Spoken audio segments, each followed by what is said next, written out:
삶이 바뀌기 시작했습니다.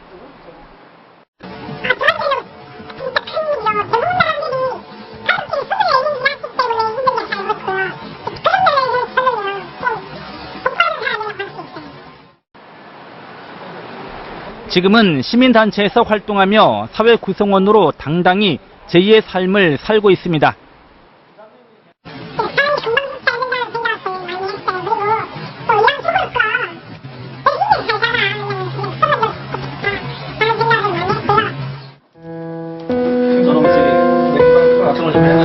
지난 2000년대 초 박 씨는 남편으로부터 에이즈에 감염됐다는 사실을 알고 하늘이 무너지는 것 같았습니다. 그러나 그 순간에도 합병증으로 투병 중이던 남편에 대한 걱정이 더 컸습니다. 아프리카 사람들, 왜 그 에이즈 환자들 보면 되게 말라가면서 죽고 막 그런 모습을 많이 봤었잖아요, TV에서. 그러니까 설마 저 사람도 저렇게 죽는 걸까? 이런 것 때문에 많이 겁이 났었죠. 끝내 남편은 숨졌고 그 후 피눈물 나는 치료 과정을 밟았습니다. 박 씨는 몸 상태가 나아지자 에이즈에 감염되지 않은 지금의 남편과 재혼했습니다. 남편의 이해와 사랑이 박 씨에겐 생명보다 더 소중하다고 말합니다. 그냥 말했어요. 말을 했는데 이제 그냥 좋게 받아주셨어요. 또 같이 힘들어하고 같이 슬퍼해주고 항상 제 옆에서 같이 해줬던 사람이기 때문에 저는 지금 남편한테 너무 감사합니다. 아기를 갖고 싶다는 간절한 마음에 인공수정으로 임신을 했고 조마조마했지만 다행히 태어난 아기는 정상이었습니다. 뱃속에 아이를 이제 손으로 감싸면서 울기도 많이 울었고 기도하면서 엄마가 비록 이런 선택을 했지만 넌 꼭 건강하게 태어나줄 거라고 믿어 항상 이렇게 기도를 하고 아이한테. 그러나 사회 곳곳엔 에이즈 감염자들에 대한 편견이 뿌리 깊은 것이 사실입니다. 지난 2009년 일반인들을 대상으로 에이즈와 관련해 무엇이 연상되는가라는 질문에 죽음, 성병, 전염병, 문란한 성관계, 그리고 죄인이다라는 부정적인 답변이 대부분이었습니다. 또 감염인들을 대상으로 한 설문조사에서도 경제적 곤란, 가족들로부터의 외면, 직장 상실, 언론의 자극적인 보도, 그리고 냉대와 차별 등이 가장 큰 고통이라고 대답했습니다. 에이즈 감염인들에 대한 이러한 부정적 시각엔 대중매체가 한몫해왔습니다. 영화에서도 에이즈 걸린 여자. 뭐야? 야야야 나와나.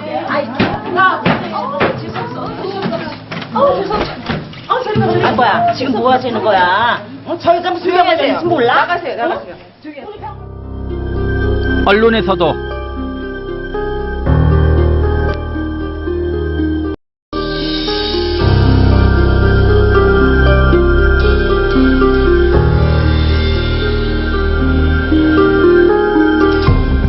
정확한 정보 전달보다는 에이즈에 대한 공포를 부추기는 말초적인 접근이 대부분이었습니다.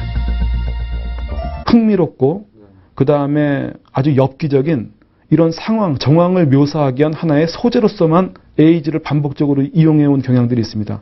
저는 그러니까 대중매체의 책임이 가장 크다고 생각합니다. 에이즈 예방을 위한 공익 캠페인이라고 별반 다르지 않았습니다.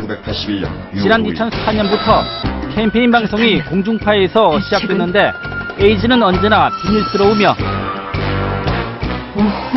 안전 기본이지. 우리나라 누구 익명으로 처리해 남에게 알리면 안 되는 모습으로 그렸습니다. 친구는 에이즈 감염임입니다. 에이즈 감염자도 우리 사회의 구성원이며 밝은 모습으로 묘사되기 시작한 것은 최근의 일입니다.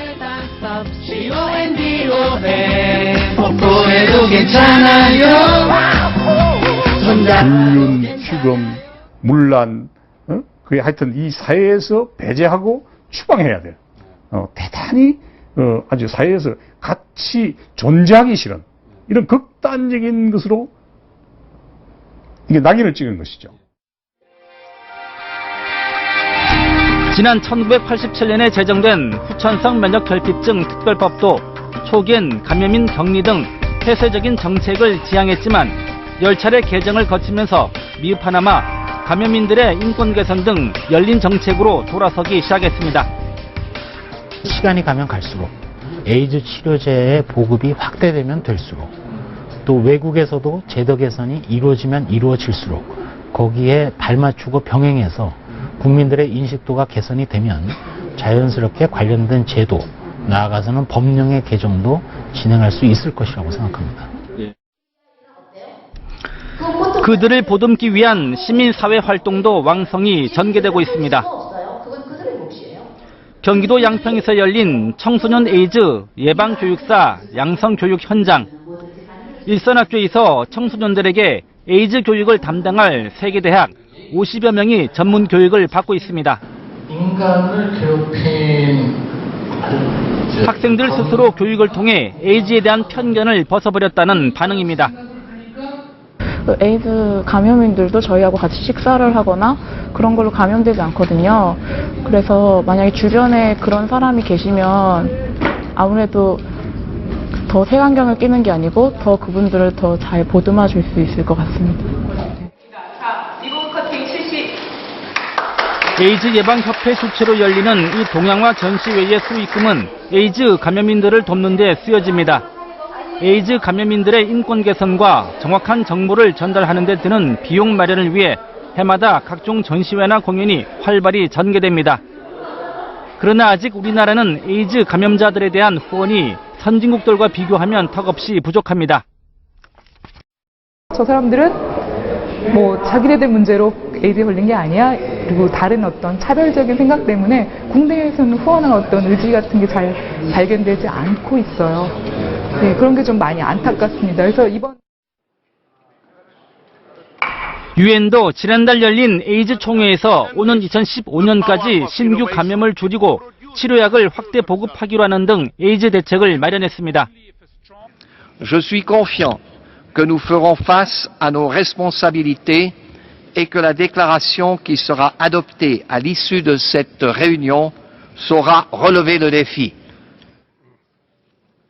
We can stop AIDS. We can end the fear. We can stop the suffering and death it brings. We can get to an AIDS-free world. 우리나라에선 다음 달 제10차 아시아 태평양 에이즈 대회가 열려 에이즈에 대한 인식을 환기시킬 예정입니다. 에이즈 관련 국제대회가 한국에서 열리기는 이번이 처음입니다. 세계 사람들이 고통을 겪고 있는 그 이슈를 함께 분담을 하고 함께 느끼고 같이 해결하고자 하는 그런 어떤 국제적인 리더십을 발휘하는 또 그런 것을 보여주는 대한민국의 모습을 보여줬으면 좋겠습니다. 에이즈 발병 30년. 많은 치료약이 개발되고 인식이 달라졌다고 하지만 에이즈 감염인들은 여전히 건강한 사회 구성원으로 대접받지 못하고 있습니다. 에이즈에 대한 편견을 떨쳐버리고 그들에게 손을 내밀고 이해와 관심을 보일 때입니다.